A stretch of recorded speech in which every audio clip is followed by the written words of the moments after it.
Breaker, breaker. I seem to be lost. I am down the river somewhere. He was pretty confident when he said I wouldn't be able to paddle down a river. So what the fin does is help keep the boat straight however you paddled it. If not, when you scoop your arm into the water, the kayak wants to go with your body. There's techniques to do it so you don't do that, but it's tiring. So I'd rather have a fin on my boat. And this one I can just take off.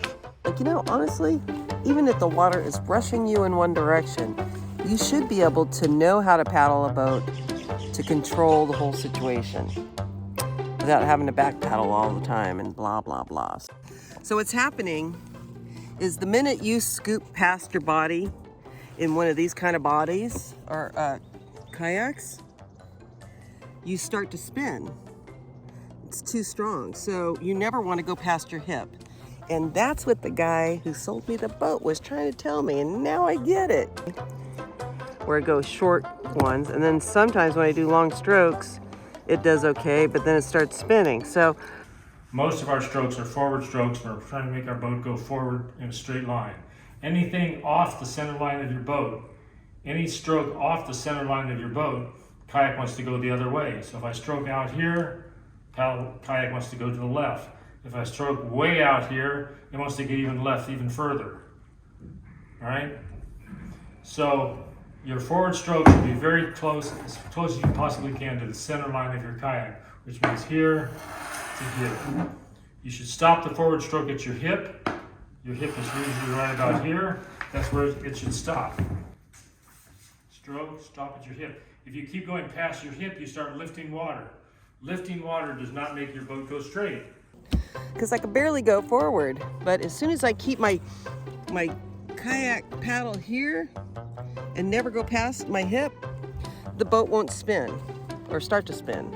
At least that's how it's working out. It's hard because when you want to dig in, you want to go fast and whatever. So anyway, I'm out here all by myself. So basically what happened was I measured where I wanted my fin for my boat. And then I glued it down, made sure it was straight. Hopefully it's gonna be straight. I put on the bottom, you can see glue sticking out of there. I melted this to shape towards the boat very easily with this. I didn't even have to heat it up that much. Anyway, and then I put this on there to help hold it down and tape it down while it's gluing. This fin will now slide into this, and that little notch right there will hold that little thing dangling into place. So this can be used as its original use. Whitewater kayak. Technically, this could get caught if there's nothing in it because there's a lip right there when you're going downriver and hit a rock. So maybe I can find something or tape it before I ride to slide over when I'm not using it as a ocean kayak.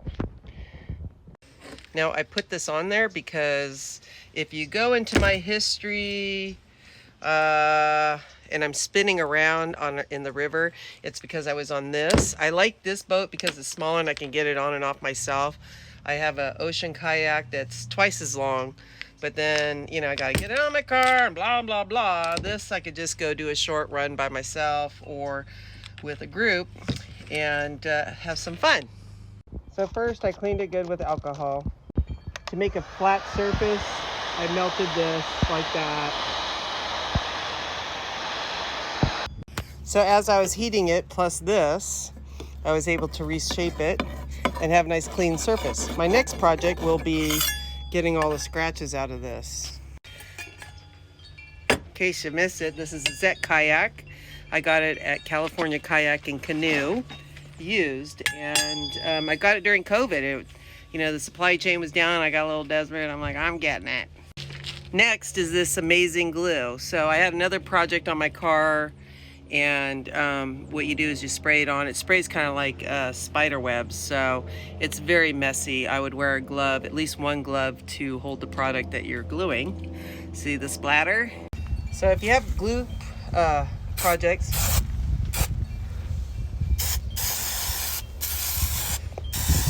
you can see, and then instead of spraying it on the boat, stick it on like that. I did ask a lot of people on the internet where they thought I should put the fin. Now, surfers usually have it way in the back, and even on my other kayak, I decided to put it right here in the middle because right there it might be out of the water too much. So being here, it'll be in the water, I'm almost certain. So all the tools that I use are going to be on my Facebook and YouTube because you can't put links on TikTok. This is definitely my favorite tool. Heat gun. It comes with attachments. This attachment here is hard to get off, but anyway, it's pretty cool. I'm not gonna make you wait. It should take about a full 24 hours to let that dry good. But basically, I literally had to reshape it with the heat gun and make sure that it'll stay down there to the boat.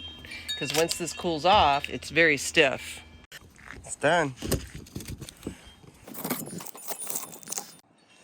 There it is, a Zet Director kayak with a fin.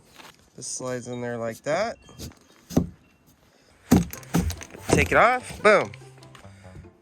Look at that. And it turned out pretty straight. Looking down the nose there. That's good and solid. You'll see this boat in the Olympics.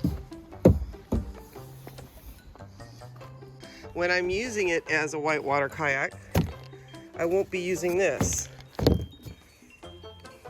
The thing I don't like is this little gap when I'm whitewater kayaking, that a rock or something can get caught in there. I'm going to get another one of these. This is going to be my next project where I will cut this part off and then use that to fill in the crack when I'm not using it in a river. Sometimes I'm a good example of a bad example. So you learn from my mistakes. So I think that you should listen to all my stuff and know that you probably shouldn't be doing what I'm telling you to do.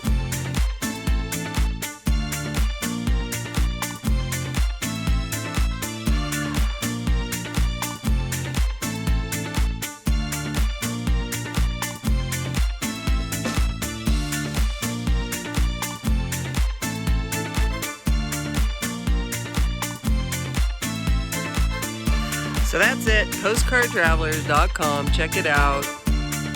Look me up for other crazy videos and DIY projects.